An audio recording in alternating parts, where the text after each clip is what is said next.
बड़ी खबर एक और आपको बताते हैं। आम आदमी पार्टी को एक बड़ा झटका लगा है। पार्टी के 15 पार्षदों ने एक साथ इस्तीफा दे दिया है।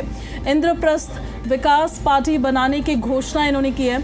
आम आदमी पार्टी से अलग हुए इंद्रप्रस्थ विकास पार्टी के अध्यक्ष 2.5 साल निगम में आम आदमी पार्टी की सरकार रही, ये मुकेश गोयल की तरफ से कहा गया। सदन में बस हंगामा हुआ, मारपीट हुई। पार्टी के 1-2 लीडर थे, वो आदेश दे देते थे, उनके आदेशों पर चलना होता था। अगर पार्टी सबको साथ लेकर चलती तो कोई ना कोई रास्ता जरूर निकलता। आम आदमी पार्टी टकराव की मुद्रा में ही रही है। हमारी बातों को पार्टी में नहीं सुना जाता था। आम आदमी पार्टी के अंदर पार्षद परेशान हैं और अभी तो शुरुआत है, और भी कई पार्षद हमारे साथ और जुड़ेंगे, ये मुकेश गोयल की तरफ से कहा गया है। ये एक बड़ा सेटबैक है आम आदमी पार्टी के लिए। एक बड़ा झटका आम आदमी पार्टी को लगा है कि उनके 15 पार्षद एक साथ उनको छोड़कर चले गए हैं और उनकी तरफ से साफ तौर पर कहा यह गया है कि उनकी सुनवाई नहीं हो रही थी। पार्टी में कोई उनकी बात को नहीं सुनता था। 1-2 लीडर्स थे जो कुछ कहते थे, उन्हीं की बातों को सुना जाता था, उन्हीं बातों पे ही अमल किया जाता था, लेकिन उनकी बात नहीं सुनी जाती थी। हमारी बातों को पार्टी में नहीं सुना जाता था, ये साफ तौर पर उनकी तरफ से कहा गया। इसी वजह से पार्षद परेशान थे। हमारे साथ मुकेश गोयल जी हैं, कई बार के पार्षद भी रहे हैं, आम आदमी पार्टी में नेता सदन के तौर पर भी रहे थे। लेकिन क्या बातचीत हुई, आखिरकार क्यों इतना बड़ा स्टैंड लेना पड़ा, बातचीत कर लेते हैं। मुकेश गोयल जी, क्या कारण रहे इतने बड़े डिसीजन लेने के पीछे और 15 पार्षद आपके साथ आए?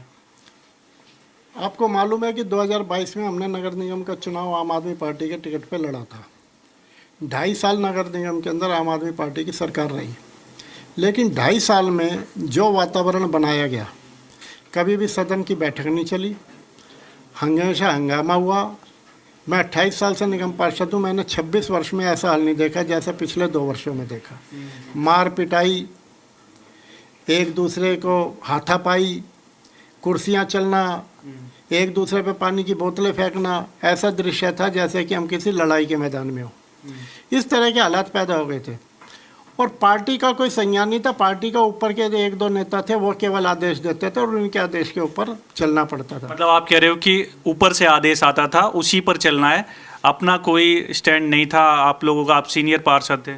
बिल्कुल, हमारे से कोई जानकारी नहीं ली जाती थी। उन्होंने अपनी टीम लगा रखी थी, उनकी टीम सिविक सेंटर में घूमती थी, वही सारी चीज़ों को मैनेज करती थी।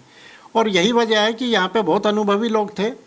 यदि पार्टी उन लोगों को साथ लेके चलती, रास्ता निकलता। विपक्ष के लोगों से भी बात की जाती तो हमेशा ऐसा होता रहा है, विपक्ष के लोगों से भी बात करी तो कोई ना कोई रास्ता निकलना था। लेकिन आम आदमी पार्टी हमेशा टकराव की मुद्रा में रही। उन्होंने ना विपक्ष को कुछ समझा, ना अपनी पार्टी के नेताओं को कुछ समझा। हम लाचार थे, क्योंकि जिस पार्टी ने मेरे को सदन का नेता बना रखा है, मैं उस पार्टी के अगेंस्ट तो बोल नहीं सकता उस समय।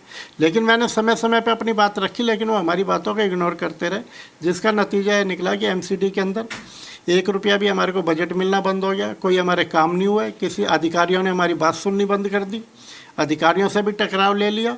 ऐसे हालात पैदा होगा। जब 2.5 वर्ष में हमने कुछ नहीं करवा पाए तो इस क्षेत्र के अंदर बुरी हालत होती है। और मैं तो विधायक का चुनाव लड़ा है, उस दौरान मुझे पता चला कि कितनी समस्याएं हैं, लोगों के अच्छे विकास के काम नहीं हुए। और जो पहले विधायक थे, 10 साल आम आदमी पार्टी के विधायक रहे, उसने भी ऐसा हो गया, हमारे लिए गड्ढे खोद रखे थे, वो गड्ढे भरने भी भारी हो गए और हम भी उस चक्कर में चुनाव हार गए। तो ये जो 2.5 वर्ष हमारा बीता, वो सत्ता में होने के बाद ये हाल था। तो विपक्ष में आम आदमी पार्टी बैठ जाएगी तो फिर वही लड़ाई झगड़े, वही सारी बातें होंगी।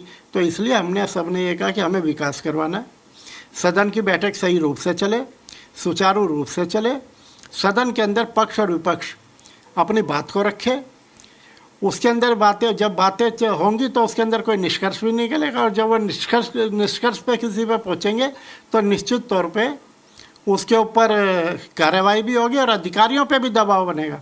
अब आज क्या, हर एक अफसर को ये पता है, हर एक कमिश्नर को ये पता है, हर एक अधिकारी को ये पता है। अभी हम हाउस के अंदर जा रहे हैं, 5 मिनट में हाउस खत्म और हम अपने घर। एक और सवाल उठ रहा है दरअसल इसको लेकर, जिस तरह से आपने अलग पार्टी बनाई है। एक तो पहला सवाल ये है, क्या आम आदमी पार्टी ने आप लोगों से संपर्क किया जब आप लोगों ने ये घोषणा की कि हम पार्टी से इस्तीफा दे रहे हैं? दूसरा ये कि आम आदमी पार्टी ये भी आरोप लगा रही है आप लोगों पर कि बीजेपी की ये पूरी साजिश है और स्टैंडिंग कमेटी के चुनाव होने हैं उनको लेकर, वार्ड कमेटी के चुनाव होने हैं उनको लेकर, इसलिए बीजेपी ने ये पूरा खेल रचा है। और क्या चुनाव के दौरान भी क्या 5-5 करोड़ का कुछ जिक्र हुआ था आम आदमी पार्टी के पार्षद बीजेपी की तरफ से कोई ऑफर था? आम आदमी पार्टी, मैंने जो महसूस किया है, इनके जो तो 2-3 सीनियर लीडर हैं वो तरह तरह की बातें करते रहते हैं। आज आम आदमी पार्टी के अंदर इतना ज़्यादा विरोध है, पार्षद इतने ज़्यादा परेशान हैं कि अभी तो ये शुरुआत हुई है। अभी आप देखना बहुत सारे पार्षद छोड़ के भागेंगे, तो क्या भारतीय जनता पार्टी सारे पार्षदों को खरीद रही है? उनके पास बहुमत है, उनके पास हर जोन के अंदर मेजोरिटी है, उन्हें खरीदने की आवश्यकता क्या है? क्यों खरीदेगी वो? वहाँ खरीदे जाते हैं जहाँ मेजोरिटी नहीं होती। आखिरी सवाल है, किस जो मई है उसको पहला सदन बुलाया जा रहा है, उसमें कोई रणनीति है पार्टी की? अब तो नहीं, हमारी पार्टी की अभी तो हमने आज कल ही पार्टी बनाई है। अभी धीरे धीरे सारी चीज़ें चलेंगी। हमारे पार्षदों को अलग स्थान मिलेगा। अभी तो हमारा ऑफिस अलॉट होगा, वहाँ बैठना शुरू करेंगे, उसके बाद रणनीतियाँ बनाएंगे सारी।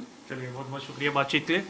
वीडियो जर्नलिस्ट दीपक के साथ दिवेश कुमार, जी मीडिया, दिल्ली।